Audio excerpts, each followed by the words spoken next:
think there's an assumption underneath a lot of the thoughts about homeschooling that we tend to operate under, and that is, well, you know, one of the things that I really must do is get my kid into school at the same rate as regular school does, and I must do so not only for the same amount of time each day, but also for the same start them as early in their life as they do in regular school.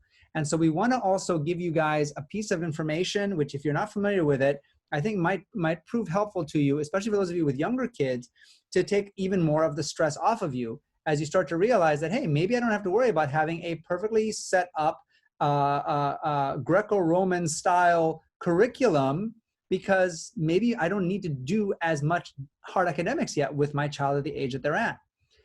Some of these links in here would be very helpful for you to look at, especially if you still have younger kids, you know, under the age of 10 or so, as to what is really out there in the scientific world and in the world of education, looking at the data on when should you really start schooling. The concept of 3K and 4K is a very, very recent one when you look at the overall history of education, of modern education. And the long-term data does not really show any much benefit at all to trying to start structured learning, structured education with sit down at a desk, open a book, do homework, use a computer screen in children when they are really too young yet to take it in to the level of maturity that their brains have. So you see numbers on here like 7 years old, 8 to 10 years old. Various experts, including, I would really recommend this book by Ray and Dorothy Moore, who are homeschool educators and researchers, show that, you know, typically by the age of 8 to 10 is when your child's brain is mature enough that they can actually start to do structured learning. And prior to that, you can make them still participate in structured learning and they can do it. But what you're essentially doing is using portions of the brain that really weren't designed for that, because that's the part that they've got really mature and ready to go yet. And so then you end up not really making full use of their capacity for learning by starting so early, when if you wait a couple of years longer, and sometimes for some kids, it's even just, you know, wait 1 more year, wait 6 more months. It kind of depends where your child's at. And suddenly now they blossom in their ability to really learn and to do it because they want to do it too. And overall, of course, as in with most things in life, girls tend to be ready for this sooner than boys do. There's a couple other books we would recommend there as well. And then there's a YouTube link there to a presentation by a Seventh-day Adventist speaker, Joshua White, called Doing the Right Job at the Wrong Time, which contains a ton of the neuroscience looking at this. So if you really like that kind of nitty-gritty information, it was really good for me as a parent who had been homeschooled, but also had gone to medical school and had kind of some conflicting ideas as to when my kids really needed to start school. It was really good to see this kind of information and to realize, hey, there's actually, you know, a lot less that I need to be worrying about cramming into my kid's brain early on. I'm not going to see any detriment to them if I wait a little bit longer. So just to summarize a little bit of what he talked about, if you guys don't want to take the time or have the time, basically from about 4.5 to 7 years old, it's time for the right hemisphere of your child to develop.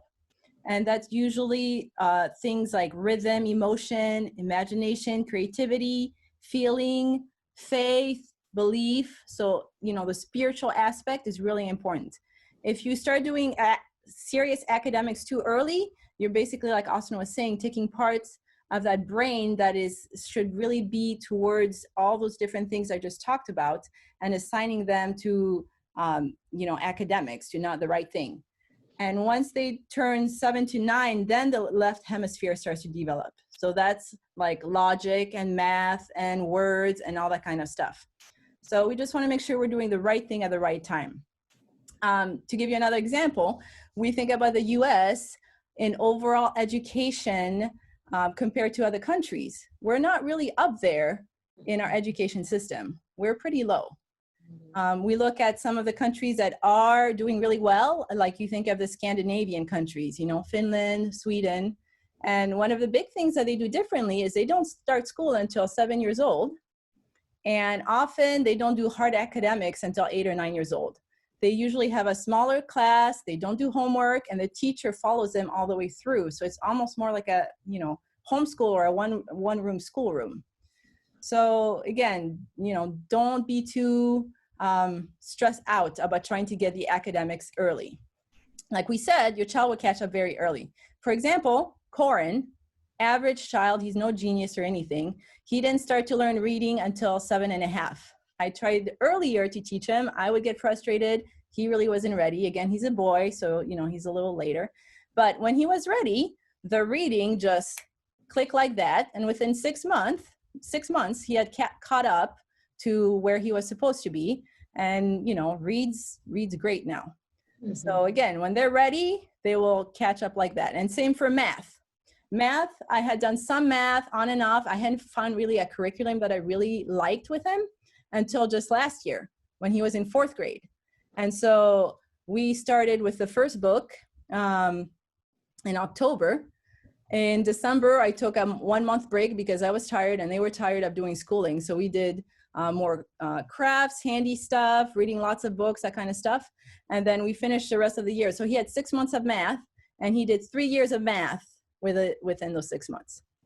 So, once they're ready, it clicks very fast and it can catch up very fast. So it's much better to wait a little bit and rather than to try to force it when they're not ready. And not only is that a gift to you then, because now you can then realize, hey, I don't have to spend so much time beating myself over the head trying to, get this child to learn it, because you've got to learn it because I've been told this is the time when you have to learn it.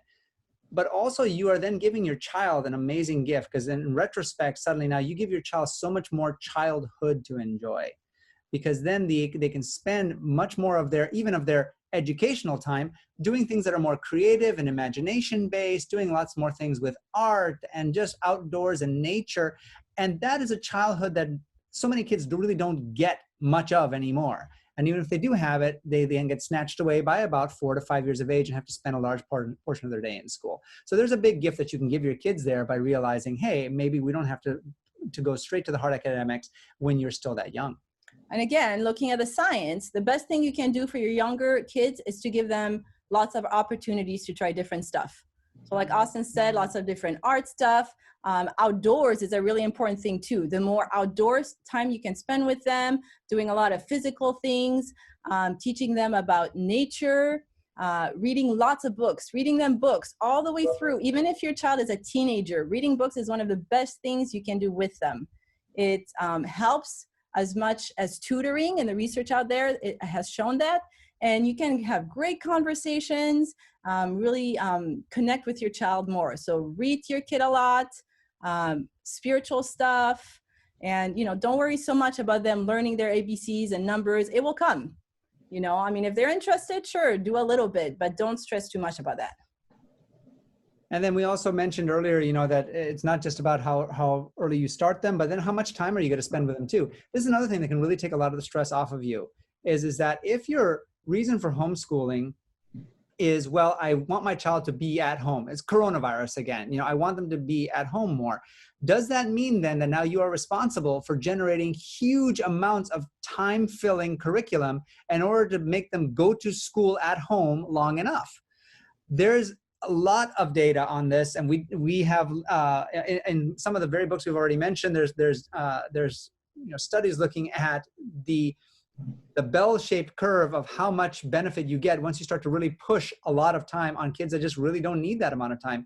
You end up having kind of a losing battle, because if you're really trying to push your child, look at this graph. If you're trying to push your child who's in kindergarten or 1st or 2nd grade to spend a normal school day of 3-4 hours at a time doing learning, sitting down, reading out of books, looking at a screen, once you get past this, these time frames that are laid out here, you're starting to really lose the benefit that you might receive, because the child's desire to learn starts to wane.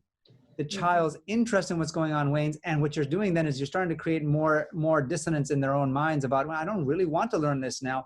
And they start to find it easier and easier to become dissatisfied with the learning process. And again, if one of your big goals is not just the academics we're learning in the homeschool, but how to learn, how to have an interest in learning, how to find it as a process that it's okay to fail and it's okay to change horses midstream if this curriculum isn't working, well, then this also fits right in with that same kind of philosophy. Let's make sure that what they're learning is good material, and when they're learning it, that they spend that time well, but that you don't just artificially tack on extra hours just because, well, that's what you do all day when you're a kid. Again, it really is a gift of allowing them to have more childhood. And to be able to explore some of their things they might be interested in. I mean, how often does that really happen when your child is in school for 8 hours and then has to come home and has to do homework still? And here they have an opportunity. What do your kids really like? Do they like to learn how to cook, start a business? I mean, a lot of entrepreneurs didn't really enjoy school very much because it took time away from, the kind of things they really wanted to do. Your kids have a chance to do that. Do they like coding? Do they like woodworking? I mean, the sky is a limit here. They can really explore some of those different things that they enjoy, and maybe even someday take that as a job for themselves.